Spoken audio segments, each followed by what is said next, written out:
ternyata benar. Nggak lama setelah kita preskon itu rame. Rame dalam artian banyak korban yang hubungin kita. Satu persatu kita buka semuanya. Mereka mau ngasih kronologisnya, chat-chatnya, bahkan transferannya. Itu ada di Instagram aku ngepost nih. Aku lagi ngumpulin nih buat kalian siapapun yang pernah jadi korban N. Walaupun uang kalian nggak kembali, minimal kita berusaha mau nanti balik atau enggak. Ini orang harus kena sanksi. Kalau enggak, emang kalian ngiklasin, kalian capek-capek nyari uang, udah gitu aja gitu. Aku dan lawyer aku siap mendampingin kalian. Nanti kita bareng-bareng aja. Mungkin kalian menjadi saksi ya, dan ya udah. Ini orang harus dihentikan. Rapuh kepiting handphone, caranya sama banget, ditunda-tundanya sama banget, alasannya sama banget. Yang misalnya handphone yang dia bilang dia dibegal lah, dia ada Gojek yang lariin handphonenya lah, itu ada chatnya. Itu sama banget. Waktu saya yang muterin handphone kan sempat muterin handphone juga tuh, tapi tetap dia bayar akhirnya. Itu 4 hari alasannya dia dibegal lah, tangannya luka lah. Itu ini nggak masuk akal, aneh. Ternyata benar apa yang diceritain sama orang itu sama banget. Oh ya, beda-beda tipis lah.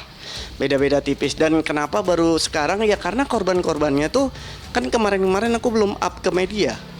Akhirnya aku up ke media karena mereka tahu aku udah ngelaporin. Ya semuanya besar atau kecil. Tapi kok bisa-bisanya dia pakai uang orang, hidup dia hedon dan tanpa ada rasa bersalah. Kayak orang nggak takut hukum, kayak orang nggak takut melakukan suatu tindak kejahatan. Ini bahaya loh.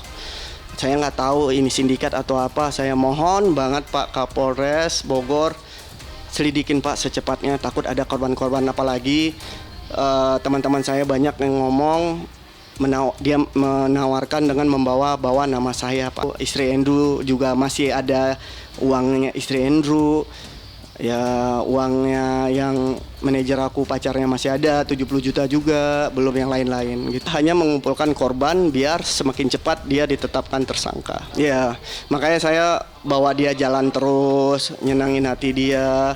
Ini orang jahat banget ini. Istri saya tuh udah berapa kali waktu dia minjam duit untuk bapaknya sakit, alasannya ya bapaknya sakit, berapa kali minjam 1 juta, 1 juta lagi saya minjamin, itu di luar profit atau apalah. Korban yang sudah terkumpul, bukti-bukti kuat, aku meyakinkan dia, insya Allah sayang, kebenaran akan terbuka lah. Intinya aku ngeyakinin dia. Ya kalau kita sempat bernazar kalau uang kembali kita adalah ngasih ke masjid, tapi kalau uang nggak kembali ya udah kita ikhlasin. Tapi ini orang harus kena sanksi hukuman. Di perkembangan kasusnya kita tuh sudah dapat undangan ya, sudah dapat informasi komunikasi dengan penyidik Polda Metro Jaya. Rencananya kita akan diundang untuk BAP pelapor itu di hari Kamis ya, di hari Kamis. Begitu. Kita masukin laporan di Polda Metro Jaya itu tanggal 3 Agustus 2026. Nah, alhamdulillahnya klien kami itu sudah dihubungi oleh tim penyidik Cyber Polda Metro Jaya dan rencananya akan dijadwalkan di hari Kamis. Di hari Kamis ini. Saya pertanyakan, karena saudara R ini itu kan melaporkan klien kami itu di bulan Juni kalau nggak salah ya, 2026. Sampai hari ini kita belum terima itu surat undangan klarifikasi terlapor, BAP terlapor. Nah itu kita pertanyakan juga. Biasanya kalau memang kasusnya atensi begitu ya, kasusnya ini jalan, ya harusnya siapa yang dulu melaporkan itulah yang lebih dulu diperiksa, begitu. Saya menduga bahwa kalau laporannya itu dia sudah di bulan Juni 2026, tapi hari ini pun kita belum dipanggil sebagai terlapor, ya BAP terlapor, dugaannya adalah berarti belum memenuhi unsur. Karena polisi kan nggak boleh menolak laporan kan, mungkin dia terima, mungkin polisi terima.